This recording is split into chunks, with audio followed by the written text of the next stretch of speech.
Kalau ada Habib yang ikut aliran sesat, misalnya mengikuti aliran Syiah, atau ada Habib yang tindak lakunya tidak sama dengan Al-Quran, tidak sama dengan hadis Rasulullah, apakah kita masih dituntut untuk mencintainya dan mengikutinya? Dan apakah mencintai keturunan Rasulullah, mencintai para habaib itu ada dalilnya, baik dalam hadis atau dalam Al-Quran? Mari kita kaji.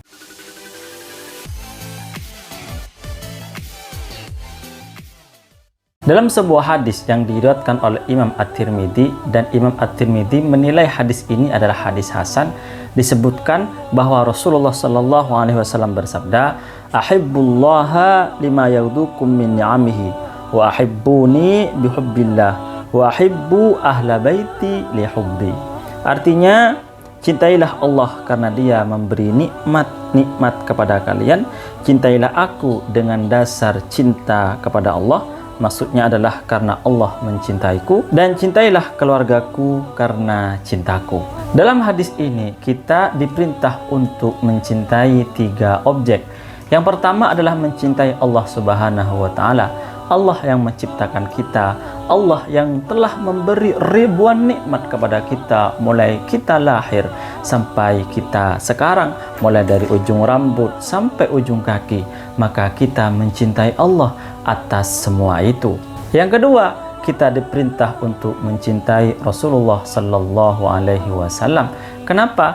Karena Allah mencintai Rasulullah. Karena kita cinta kepada Allah, maka kita juga diperintah untuk mencintai Rasulullah. Akan tetapi kalau kita pikir-pikir, kita mencintai Rasulullah karena juga banyak hal, banyak pengorbanan yang dilakukan oleh Rasulullah untuk kita semua, untuk umat Islam, sehingga kita bisa merasakan nikmat Islam, nikmat iman, dan nikmat ihsan insya Allah. Yang ketiga, kita diperintah untuk mencintai keluarga Rasulullah Sallallahu Alaihi Wasallam. Menurut Al-Imam Al-Munawi dalam kitab At-Taisir, kita mencintai keluarga Rasulullah karena Rasulullah mencintai mereka. Rasulullah mencintai mereka karena Allah Subhanahu wa Ta'ala mencintai mereka. Oleh karenanya kita mencintai keluarga Rasulullah karena kita cinta kepada Rasulullah Sallallahu Alaihi Wasallam. Itulah dalil keharusan kita mencintai keluarga Rasulullah, mencintai keturunan Rasulullah, termasuk mencintai para habaib yang ada di dunia ini. Ternyata kita tidak hanya diperintah untuk mencintai keluarga Rasulullah, tetapi kita juga diperintah untuk mengikuti mereka, untuk mengikuti fatwa mereka, untuk mengikuti ajakan mereka. Sebagaimana dalam sebuah hadis yang diriwayatkan oleh Imam Muslim, "Wa ana tarikun fikum tsaqalain." Aku meninggalkan 2 hal untuk kalian. Awaluhuma kitabullah. Yang pertama adalah Al-Qur'anul Karim, wa ahlu baiti, dan yang kedua adalah keluargaku. Hadis ini memberi pemahaman kepada kita bahwa kita diperintah untuk mengikuti 2 hal. Yang pertama adalah Al-Quran, dan yang kedua adalah keluarga Rasulullah. Menurut Syekh Al-Mubarakfuri dalam kitab Tuhfatul Ahwadi, yang disebut keluarga Rasulullah dalam hadis ini adalah istri-istri Rasulullah dan keturunan Rasulullah.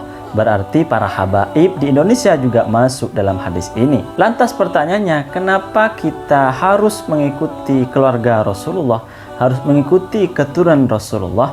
Karena keluarga Rasulullah adalah orang yang paling tahu tentang tingkah laku Rasulullah, akhlak Rasulullah, dan tentunya juga hadis-hadis Rasulullah. Karena mereka yang sering bersama Rasulullah Sallallahu Alaihi Wasallam. Artinya keluarga Rasulullah lah yang paling tahu tentang agama Islam. Oleh karenanya Al-Imam Al-Munawi menjelaskan, jika ada keluarga Rasulullah atau keturunan Rasulullah atau habib yang tidak tahu tentang agama Islam, yang tidak tahu tentang hadis atau Al-Quran, atau intinya tidak alim, maka kita tidak perlu untuk mengikutinya, tapi kita tetap mencintainya. Oleh karenanya, misalnya ada habib yang menjadi Syiah, atau ada habib yang bertentangan dengan Al-Quran, yang bertentangan dengan akidah Ahlus Sunnah wal Jamaah, kita tetap mencintai mereka karena mereka keturunan Rasulullah Sallallahu Alaihi Wasallam. Akan tapi kita tidak memiliki kewajiban untuk mengikuti fatwa mereka, untuk mengikuti pemahaman mereka. Wallahu a'lam.